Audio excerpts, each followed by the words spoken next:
and thought leader, Ms. Sweta Sureka. Please welcome her.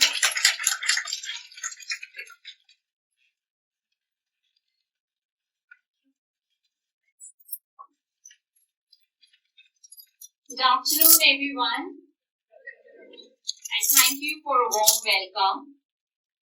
So I hope you all had a great weekend and you were able to squeeze in some fun and entertainment to help you all survive this Monday afternoon.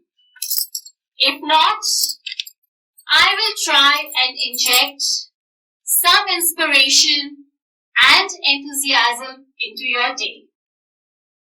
Now, before I begin, there is a small disclaimer. I'm not a motivational speaker, right?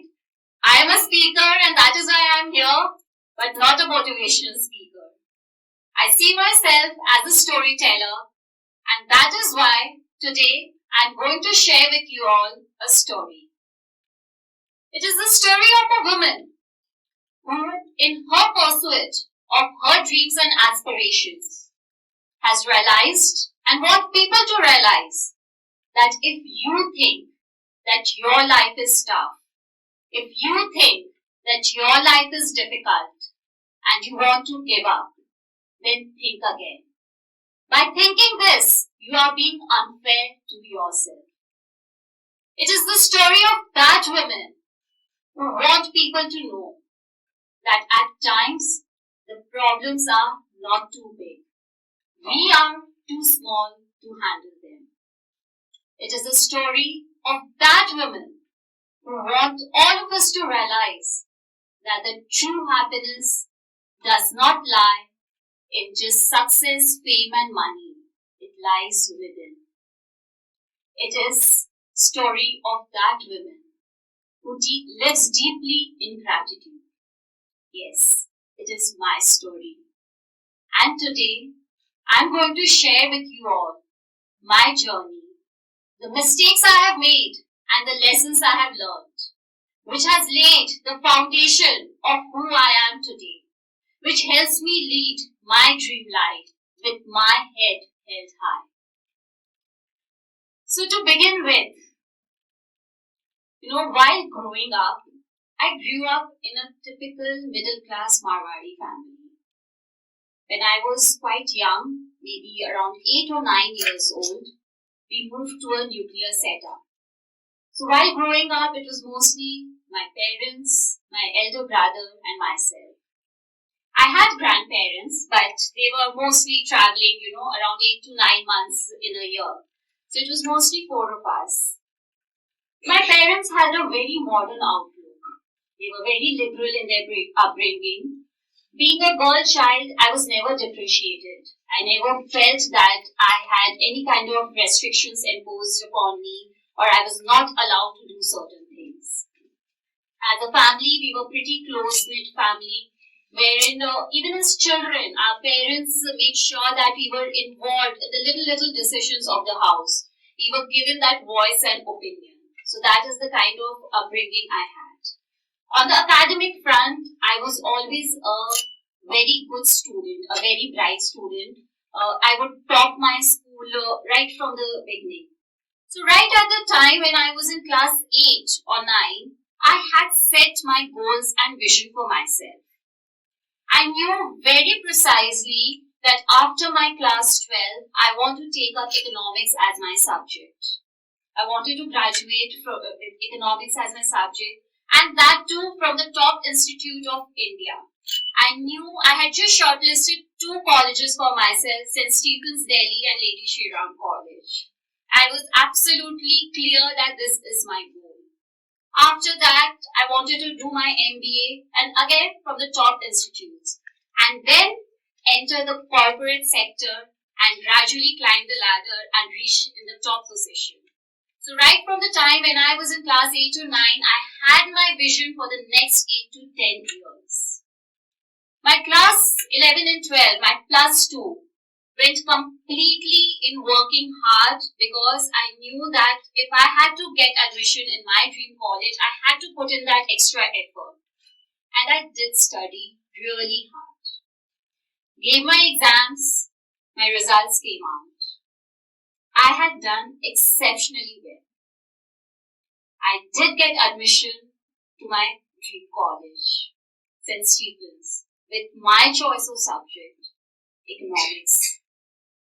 However, when I told my parents, they were taken aback. They were not prepared for this.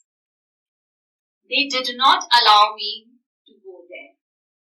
I tried every possible thing, be it persuading, pleading, begging, crying, not eating for days, but nothing convinced them.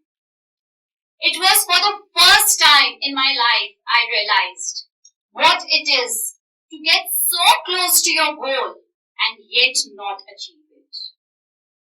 The first lesson I had learned in my life.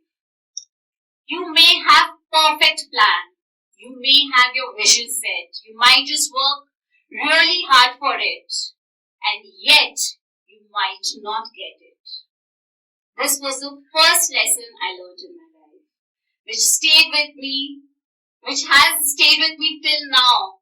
That what we should do is enjoy the journey, enjoy the process, and not get attached to the result. However, I had made a very big mistake also in this, which I did not realize at that point of time. I realized it much later. Do you all know what was the mistake? I never communicated to my parents that these are my goals. This is what I'm working towards. And hence, they were not prepared for this. So another important lesson which I learned years later maybe, however, it is that you should have proper communication. It is very, very important, be it in our personal lives or, corporate life, you're working, wherever. Communication is extremely important. You need to clearly spell out your goals, your expectations, what you are looking at. Because people might not be prepared for it. It might come as a shock for them. Communication at all levels, even as a parent with your children, as a partner with your spouse, or in a corporate sector, communication is very important. Moving ahead, since I could not go to St. Stephen's, I had the option of taking admission in Kolkata, and at that point of time, St. Xavier's looked the best option for me. I took admission, and since I wanted to study, go for my MBA, during college I started preparing for it. However, this incident had made a deep impact on me. I stopped putting in that extra effort which is required to outshine at that point of time because I had not learned my lessons. These realizations came later into my life.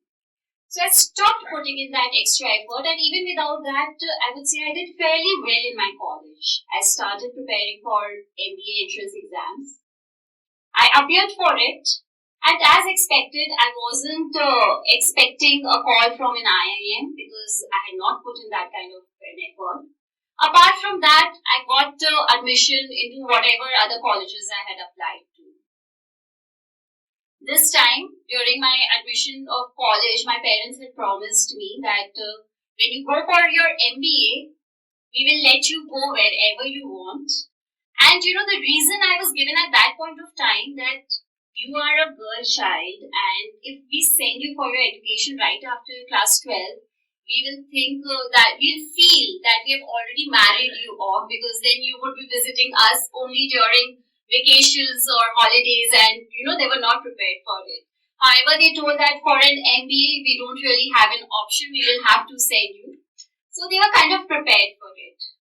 Now when the admission procedure began, and one day before, when the demand draft had to be submitted to the college, so the night before, my mother kind of went through an emotional mess.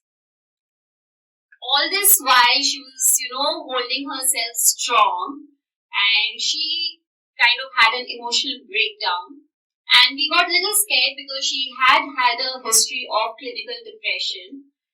and we thought, it might just relapse or things might turn worse. However, my father and my brother were very supportive. They told me that, you go ahead with your plans because it is really important for you. If required, we will see how this has to be dealt with. But you go ahead, the choice is yours. The next morning when I woke up, I decided not to go. I learned another very important lesson of my life. No matter what, we always have choices. Good or bad, right or wrong, this or that. However, the choice is always there. The response which you generate is given on the circumstances, based on the circumstances. But never say that, you couldn't help it, you didn't really have a choice. We are always provided with choices. How well you utilize the choice depends upon you. Life by then had, got into a mode of that you ask me to do anything, I will do. I had basically given my remote control to others. That is the biggest mistake one can do. Never ever give up your remote control to others. They will make you do anything and everything. Have that control in your hands. It is very, very important. By that time, I was in the mode wherein I just thought that I wanted to get out of this house. And the best option, which seemed to me, was getting married. Right? And I had just started dating my now husband at that point of time, when I was in the final year of my college. We told our respective parents, and somehow we didn't meet any kind of opposition from both set of parents. So things got finalized very soon. We got married, and I thought it is the best way to, because that seemed the only way to escape this house and environment. I got married into like a joint family of 10 people, where I was told clearly that you cannot work. But by that time, I had kind of given up on my dream, so it didn't really matter. Fast forward, when my second child was born, by that time I had reached my breaking point. Dreams are very important. You might just, bury them, but they never die. Once I delivered my second child, I knew that this is the time I either have to do it or it's never going to happen. Till that point of time, I always kept telling myself that I have never worked in a corporate sector. I do not have any experience. I cannot do 9 to 5 job. I have 2 children to look after. I had all the excuses. And what are excuses? Excuses are just lies. And how do you combat a lie? You combat a lie with the truth. And the truth was, I had the skill, I had the resources, I had the circumstances to make it work in my favor. It's just that I was not looking at it from that perspective. When I started looking and asking myself questions, what's the best thing I can do given the circumstances I have? I did come up with answers. I looked within. And I searched for answers. What are my skills? What is it that I can contribute to? And I realized that I have a very, fairly good command over English language, which I can use to train people, maybe in spoken English or communication. I started looking for options. Now the next constraint was I could not go out and work at that point of time. And technology was, it's around 10 years back that I'm talking about. So technology had advanced to quite an extent. We had opportunities online, and I started searching for the same. I did come across an organization who provided people spoken English training, and I applied for it. I got selected and I started working as an English trainer over there. Trust me, it wasn't easy when I started working. My child was just 3 months old. I had to make a lot of adjustments. What were my working hours? Since it was an online thing, one advantage was it was flexible working hours. So I used to work in the afternoon when my kids would go off to sleep, or at night when my husband would be back from work, and after dinner and everything, he could take care of both the children. Physically, I was drained because I was looking after the house, I was looking after my children, and whatever rest time I had, I was working now. However, every night when I went off to sleep, I had this feeling of satisfaction. My soul was satisfied. Financially, what I was earning at that point of time was peanuts. It did not contribute in any way to my expenses. However, this feeling of at least making a beginning was good enough. I worked very hard. Very soon, I got upgraded to IELTS trainer. The company provided me the training, and they wanted me to upgrade as an IELTS trainer. People started requesting for me as a trainer, especially the students who came in, through references, and I was doing really well. However, life always throws surprises at us. When I had just started doing well professionally, my marriage was somewhere started getting shaky. So much so that we thought that we do not want to stay together. However, we wanted to give it another chance as well. And we really wanted to work around it. This time again, technology came to our rescue. How, I will tell you all. I started searching that how, what can I do to save my marriage or the relationship? How can I work on it? And that is the first time I came across the concept of life coaching. At that point of time, not many people knew about it. At least I did not know. We always knew about mental health as going to a psychiatrist or a psychologist, clinical analysis where it is done.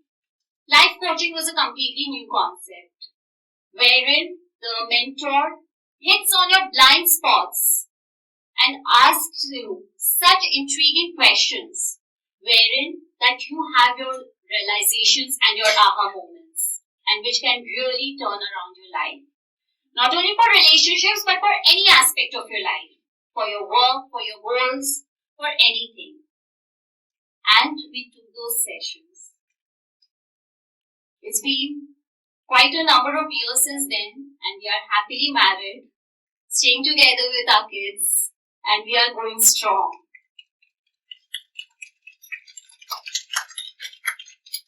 I could turn around my life because of life coaching. That was the time I had, two major realizations. Technology is a boon or a bane, depends upon you completely. How you utilize it. What I am today or what I am doing today, I owe it completely to this technology. I started my career based on that. I had no expertise in that field. I had trained myself in economics and finance. Right? However, I could choose a completely different domain, and it gave me opportunities. I could turn around my life, save my relationship again because of that. Since then, whenever people say that, our next generation, our kids are exposed to so much of internet and technology, it depends upon how you are grooming them, what is the kind of boundaries you are setting. And if you want, you can really, really use it to your advantage. And also, I wanted to pay my gratitude. So the next thing I did was get trained and certified as a life coach. I did my training from Symbiosis Coaching USA. It was a distant learning. And again, this time, my husband became my pillar. I had my sessions early in the morning at 5 a.m. because of the time difference, and he was the one who was taking care of children at that point of time, making them ready for school and sending them, and I was doing my sessions and trainings. Thereafter, I have added many feathers to my cap. I have written books. I'm a published author. I had love for numbers, so I studied them further and I started practicing as a numerologist as well. However, few things which I have learned and which have stayed for me. Be fearless. We all should face our fears. If you do not conquer them, they will become your limitations. One of the greatest fear which I had was what I'm doing right now, standing in front of you all and speaking.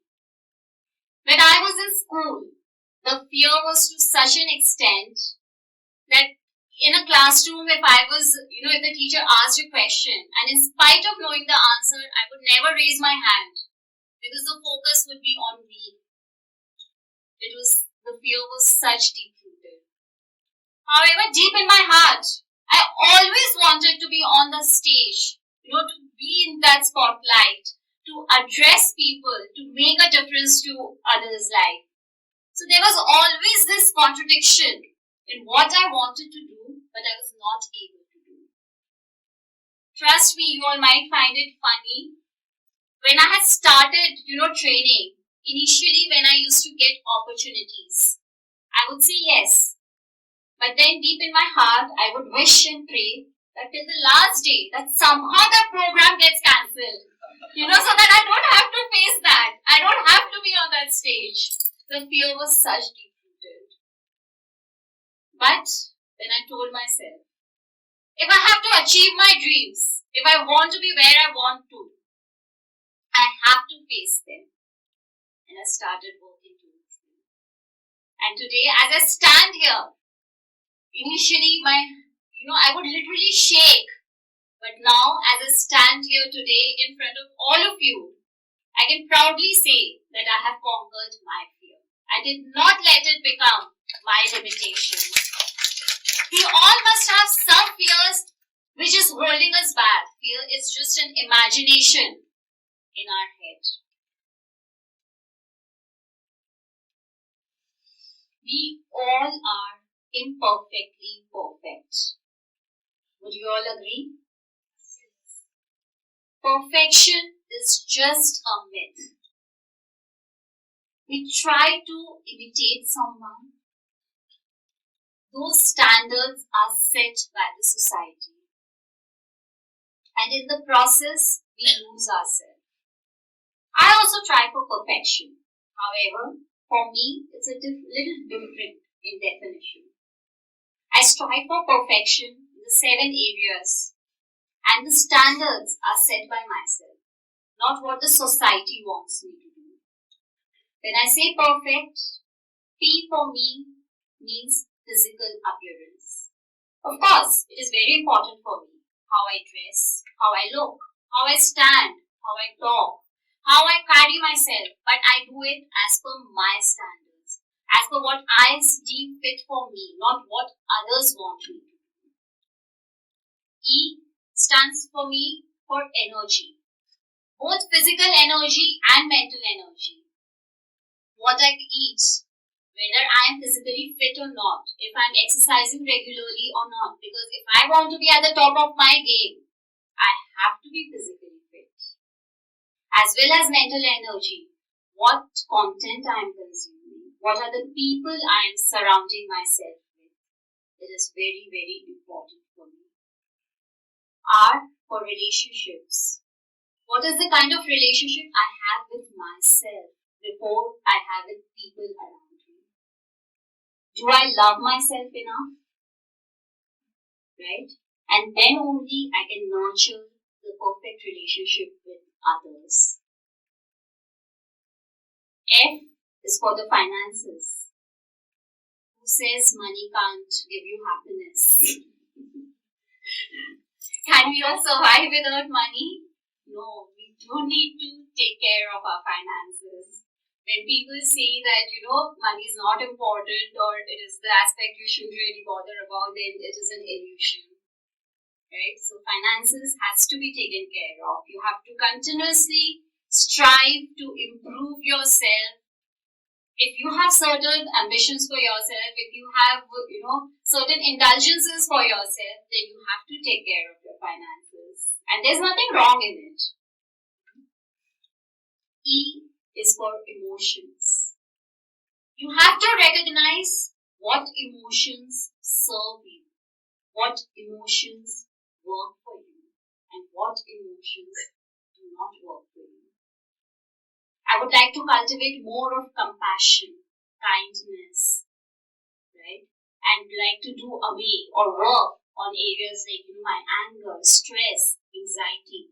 And you can only do that once you recognize your emotions. Most of the people don't even know that you are being controlled by your emotions. Instead, it should be the other way around. Then comes your communication. Your internal dialogue as well as the communication with the people around you. It is very, very important. And lastly, your time management. It's absolutely correct when we hear that time and tide waits for none. Those who cannot respect time, once it's gone forever. Respect the time that you have. Respect others' time as well. It is very important. And this is one thing which I practice until and unless it's kind of an emergency. I do not like, people keep waiting for me. I have practiced this all throughout my life and try my best to do that. Now, so much so that, in parties also we are almost the first one to reach and my husband gets irritated. But that's hardly and rooted it is. Right? Don't aim for perfection. Set your own standards. Make mistakes. We are all flawed. Making mistakes is absolutely okay. But what is not okay is giving up. When you learn the lessons from the mistakes you have made, you are living it in your true essence. When a child, just starts learning how to walk, they try, they take a few steps, and then they fall down again. But they still try again. They still, try to hold on to something and take few more steps, and they again fall down. But do they give up? They eventually do learn walking and they eventually run as well. Right? That's how we all should be. Making mistakes is absolutely okay. In fact, I tell my children also, make mistakes but be creative with your mistakes. Please don't repeat the same mistakes over and over again. That's when you are not learning your lessons. Come up with new ideas to do mistakes as well. Don't repeat the same thing again and again. Very important learning I have had in my life, and this has come more so as a parent. Boredom can be really beneficial to us. How, I will tell you.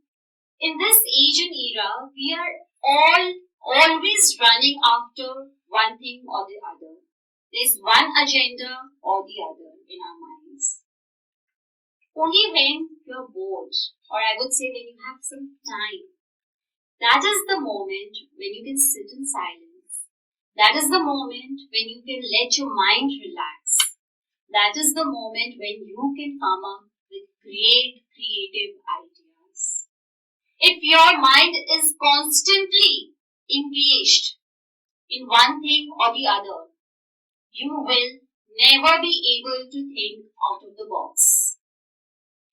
To do that, so next time you hear someone saying that, I'm getting bored, tell the person that it's nice that you are getting bored.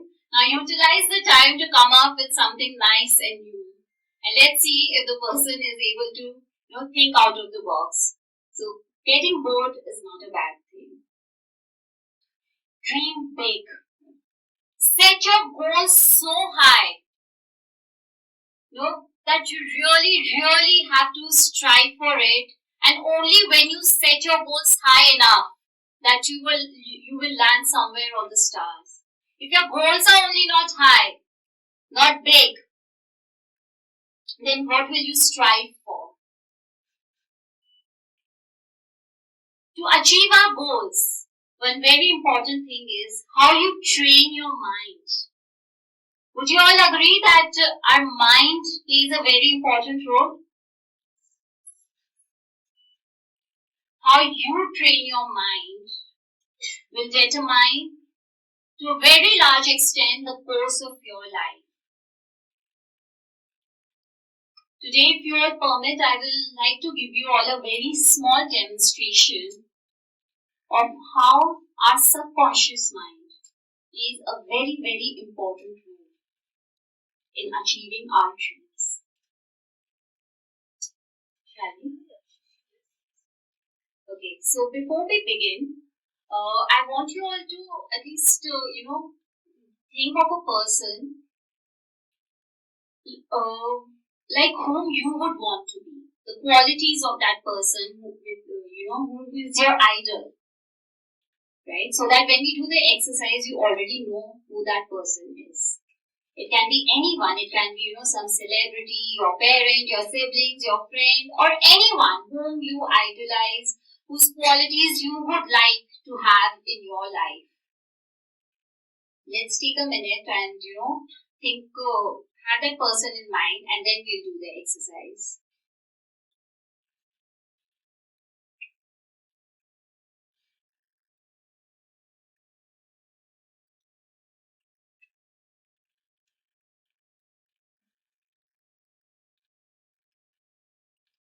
Shall we begin?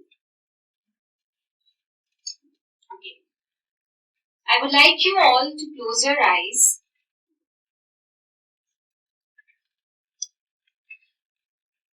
We'll take a long breath in and we'll exhale slowly. We'll take another long breath in, taking in all the positivity, confidence, every emotion that serves you. While exhaling, we let out all the stress, anxiety, and anything which is not serving you.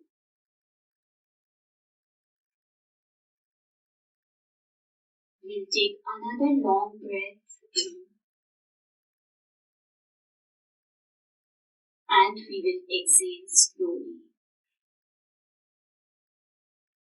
We'll do it for 2 more times and we'll relax all your muscles from the top of the head, back of the neck, your shoulders, arms, belly, calf muscles, feet. We'll inhale slowly and exhale. One last time. We inhale and now we will exhale. Keep your eyes closed and imagine yourself sitting in a movie theater, comfortably in a movie theater. And in front of you is a big screen. On that screen, now imagine you are seeing the person whom you idolize. See him moving. See the clothes he or she is wearing. His body language. The way the person is talking.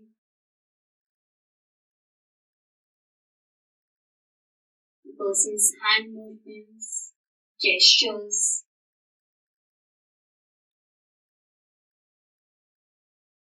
every minute detail notice about the person.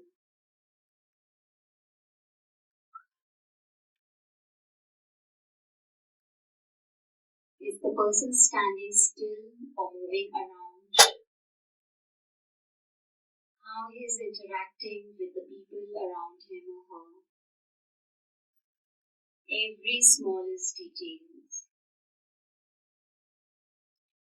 Now imagine a violet aura around the person. From the top of his head, connect the aura to the universe, to the higher power. Now, cut the person from the screen with the aura intact and paste yourself over there. See yourself on the screen. What are the clothes you're wearing? Your shoes, your nail paint, how you're standing, talking, every minute detail. Imagine the kind of house you are living in. It's a 2 BHK, 3 BHK, 5 BHK. The kind of furniture you have, the parties you are attending, your friends, your social circle, your dream life, everything you had ever wanted for yourself.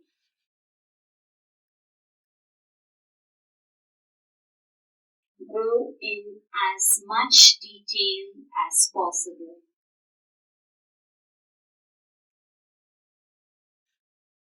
Do you see your partner around you, your family, your pet, your friends?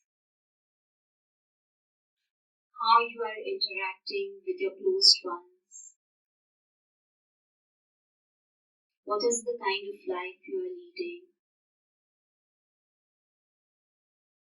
Every minute detail.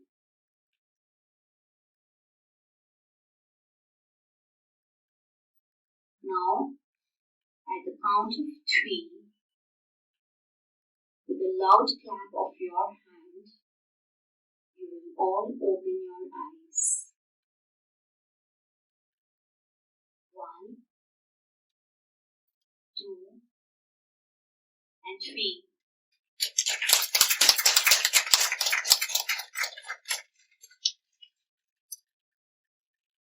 Did you all feel anything? Was there any change in your energy? Would anyone like to share your experience? Anyone? This is a very powerful method to train your subconscious mind.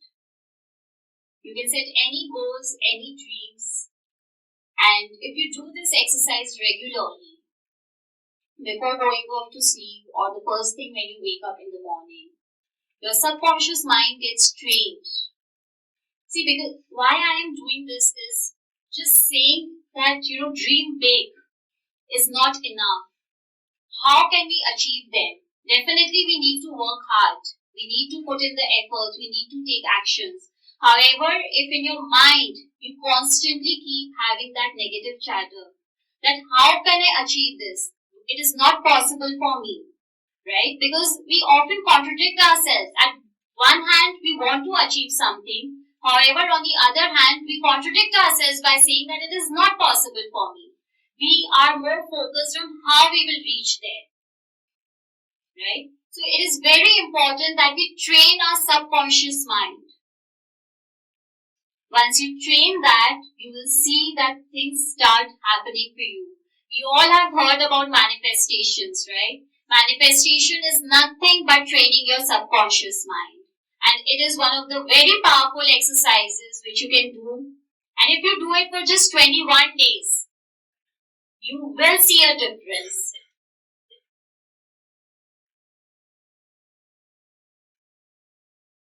Life is all about, breaking those ceilings and the glass shadow and the glass walls which we build around ourselves.